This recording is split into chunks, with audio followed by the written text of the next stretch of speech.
तो दोस्तों आज बात करने वाले हैं Motilal Oswal mid cap fund के बारे में। काफी सारे लोग ऐसा बोल रहे हैं कि इसमें उनका पैसा फंस गया है क्योंकि पिछले 3 साल से किसी भी तरह की अच्छी रिटर्न्स यहाँ पर नहीं देखने को मिल रही है।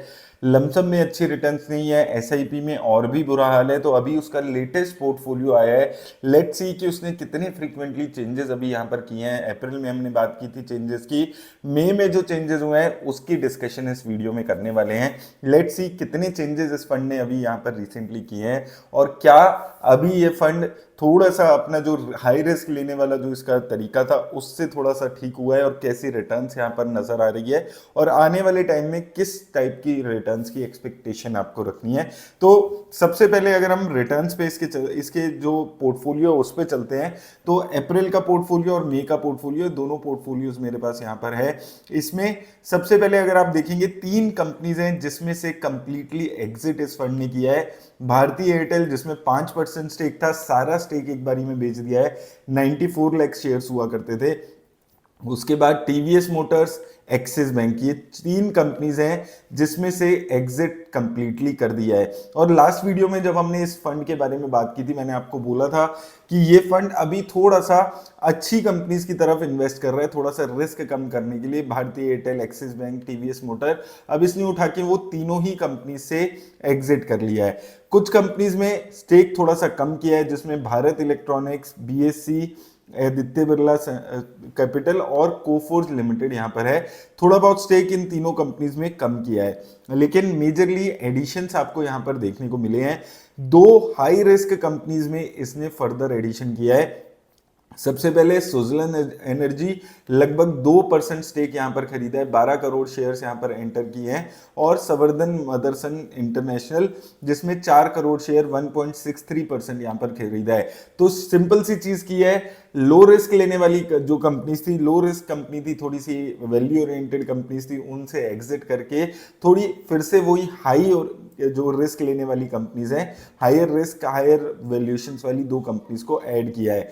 इसके बाद अगर हम एडिशंस की बात करें तो मेजर एडिशन अगर हम देखें यहाँ पर तो मेजर एडिशन में आपको लगभग यहाँ पर Shriram Finance, Prestige Estates, PB Fintech, ICICI Prudential, AMC, Max Health Care, Premier Energies जैसी कंपनीज में एडिशन हुआ है। तो लगभग अगर आप देखेंगे 6 कंपनीज में एडिशन किया है, 2 नई कंपनीज ऐड हुई हैं और 3 कंपनीज यहाँ पर यहाँ पर कंप्लीट एग्जिट ये फंड कर रहा है। तो काफी अच्छा खासा चेंजेस ये फंड हमेशा से करते हुए आया है और यहाँ पर भी इस मंथ में भी एक अच्छा खासा चेंज यहाँ पर रहा है।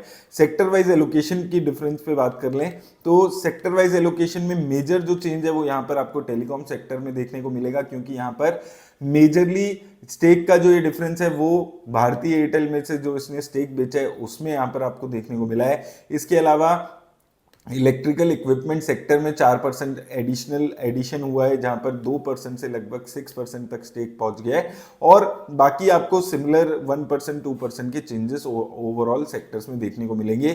कैश लगभग 6% के आसपास ही ये मेंटेन करके इस वक्त भी चल रहा है। 93-94% पैसा इसने अपना इक्विटीज में लगाया हुआ है। फंड मैनेजर की एक बारी बात करें तो देखिए फंड मैनेजर यहाँ पर काफी सारे इकट्ठे कर लिए अब इन्होंने एक एक करके। 5 फंड मैनेजर्स इस वक्त यहाँ पर इसके पोर्टफोलियो में हैं।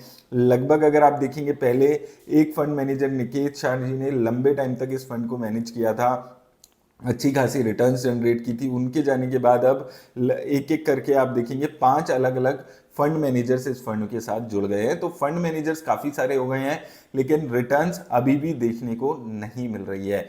यहाँ पर अगर रिटर्न्स की बात करें चलकर तो रिटर्न्स अगर आप देखेंगे तो ऐसा लमसम की बात करें 1 साल में 5% नेगेटिव रिटर्न्स है, 2 साल में 2% की रिटर्न है और 3 साल में लगभग 18% की एनुअलाइज रिटर्न है। लेकिन एसआईपी में बिल्कुल भी रिटर्न पिछले 3 साल में नहीं मिली है। 3 साल में 5% की एसआईपी में रिटर्न्स हैं, 1 साल में नेगेटिव 8% की और 2 साल में नेगेटिव 5% के आसपास की रिटर्न है। तो 2 साल में अगर आपने इन्वेस्ट कर रहे हैं एसआईपी में तो काफी निराश होंगे। 3 साल में भी कुछ खास रिटर्न नहीं है। हालांकि 5 साल में ठीक रिटर्न्स है, लगभग 16.5% की रिटर्न्स है। यहां पर अगर आप देखें तो अभी जो वर्स्ट पीरियड इस फंड का रहा है वो Q1 ही रहा है, जो अभी पीछे गया है। Q1 2025 का भी काफी खराब था। तो ऑन एन एवरेज ये देखा जा रहा है कि Q1 जो इस फंड का है वो खराब रहता है। Q2 और 3 में बेस्ट परफॉर्मेंस ये फंड अपना जनरली करते हुए नजर आया है।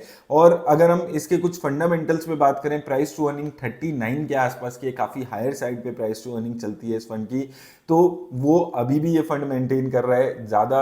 अभी भी इसने जो चेंजेस किए हैं वो हाई रिस्क लेने वाली कंपनीज को ऐड किया है और लो रिस्क लेने वाली कंपनी से एग्जिट किया है। तो फंड थोड़ा सा अभी भी वो हाई रिस्क वाली स्ट्रेटेजी पे ही चलते हुए नजर आ रहा है। इसके साथ साथ ओवरऑल अगर हम रोलिंग रिटर्न्स पे यहां पर बात करें तो रोलिंग रिटर्न्स पे सबसे पहले चलते हैं। तो 3 सालों की रिटर्न्स हमने उठाई है। तो देखिए 2018 से लेकर 2020 के आसपास तक ये फंड ठीक परफॉर्म कर रहा था, ना बहुत अच्छा परफॉर्मेंस था ना खराब परफॉर्मेंस था, लगभग बेंचमार्क इंडेक्स जैसी रिटर्न से लगातार दे रहा था। यहां पर आप देखें 2019 से 22, 20 से 23, 19 से 18 से 21, 20 से 23, लेकिन 2020 के कोविड क्रैश के बाद काफी सारे फंड्स थे जिन्होंने एक अच्छा मोमेंटम पकड़ा था, उनमें से ये एक फंड था। इस फंड ने अचानक से एक जबरदस्त रिटर्न्स देनी शुरू की, 7-8% का अच्छा परफॉर्मेंस ओवर नॉर्मल फंड्स यहां पर था। एक टाइम था जब लगभग 10-11% का ओवर परफॉर्मेंस था, लेकिन अब धीरे धीरे धीरे धीरे जो परफॉर्मेंस है वो खराब हो रहा है और अब पिछले 3 सालों में ये फंड अपने बेंचमार्क इंडेक्स को भी बीट नहीं कर पाया है। तो पहले 1 साल का फेज था वो, फिर 2 साल का आया, अब 3 साल के फेज में भी ये फंड अपने बेंचमार्क इंडेक्स को अंडर परफॉर्म कर रहा है। इस फंड ने 3 साल में 18% की रिटर्न दी है ओवरऑल और इसके बेंचमार्क इंडेक्स ने 22% के 21% के आसपास की रिटर्न्स यहां पर जनरेट करके दी है। तो काफी खराब परफॉर्मेंस यहां पर इस फंड की यहां पर देखने को मिली है। ईयर ऑन ईयर अगर आप देखेंगे तो ये साल भी नेगेटिव रिटर्न्स है, पिछले साल भी नेगेटिव रिटर्न्स। तो जैसे कि हम बात कर रहे थे, ये 4 साल थे जिसमें इस फंड ने जबरदस्त परफॉर्मेंस दी थी। 2021, 22, 23, 24 एक जबरदस्त रिटर्न थी, 50-60% तक की रिटर्न्स यहां पर दी थी। लेकिन दिक्कत क्या हुई है, मेजर इन्वेस्टर्स 2024 की परफॉर्मेंस के बाद इस फंड में एंटर हुए हैं। इसके 2-3 रीजन है देखिए इस फंड के अंडर परफॉर्मेंस के। पहला सबसे बड़ा रीजन है कि हाई रिस्क लेने वाले फंड्स में साथ यही होता है, बुल मार्केट में बहुत जबरदस्त परफॉर्मेंस, मार्केट खराब होती है तो ऐसे फंड्स में ऐसी चीजें देखने को मिलती ही है। दूसरा, जब 2020, 21, 22 का टाइम था तो बहुत ही कम एसेट अंडर मैनेजमेंट इस फंड का था। आज 36,000 करोड़ का एसेट अंडर मैनेजमेंट हो चुका है। एसेट अंडर मैनेजमेंट के इतने हैवी एसेट अंडर मैनेजमेंट के बाद 60-70% की रिटर्न्स जनरेट करना थोड़ा सा किसी भी फंड के लिए मुश्किल हो जाता है। तो एक चीज आपको यहां पर समझ के चलनी है कि हर फंड का एक वक्त आता है, वो पीक इस फंड का निकल चुका है। वो आप सोचें कोई साल ऐसा आएगा कि ये फंड फिर से 60% की 70% की एक साल में रिटर्न देगा, तो वो नहीं होने वाला। ये एक सच्चाई आपको जाननी जरूरी है अगर आप इस फंड में इन्वेस्ट कर रहे हैं। उम्मीद ये कर सकते हैं कि बुल रन आएगी तो ये फंड फिर से ठीक परफॉर्म कर देगा, 15-20% की रिटर्न्स दे देगा, लेकिन ऐसी परफॉर्मेंस की आप 50-60% की परफॉर्मेंस, उसकी उम्मीद से इस फंड में इन्वेस्ट आपको नहीं करना है। बिल्कुल ये मैं आपको क्लियरली बता देता हूं। मैंने क्वांट स्मॉल के फंड में भी आज से 3 साल पहले लोगों को वार्न किया था, आज आप उसकी हाल देख सकते हैं। हर फंड हर साल 60-70% की रिटर्न्स नहीं जनरेट कर सकता है। तो वो आपको अपनी एक्सपेक्टेशन इस फंड से थोड़ी सी लोअर करनी होगी अगर आप इन्वेस्ट कर रहे हैं। अगर हाई रिस्क लेने वाले फंड को पसंद करते हैं तो ही ऐसे फंड में इन्वेस्ट करना है। और हाई रिस्क का मतलब हाई वॉलेटिलिटी, जो इस फंड में आपको एक्सपीरियंस भी होते हुए नजर आ रहा है। तो ये सारी चीजों का ख्याल रखिएगा अगर आप इस फंड में इन्वेस्ट कर रहे हैं। लगातार हम लोग इस फंड को कवर कर रहे हैं इसी रीजन से कि काफी सारे इन्वेस्टर्स फंसे रहते हैं ऐसे फंड्स में जहां पर 1-2 साल 3 साल अच्छी रिटर्न्स आती है। रिटर्न्स हो सकता है अभी भी आ जाए, लेकिन वो रिटर्न्स, वो जो पीक था इस फंड का वो निकल चुका है, ये आपको एक्सपेक्ट करना होगा। मेरी तरफ से बस इतना ही दोस्तों, धन्यवाद।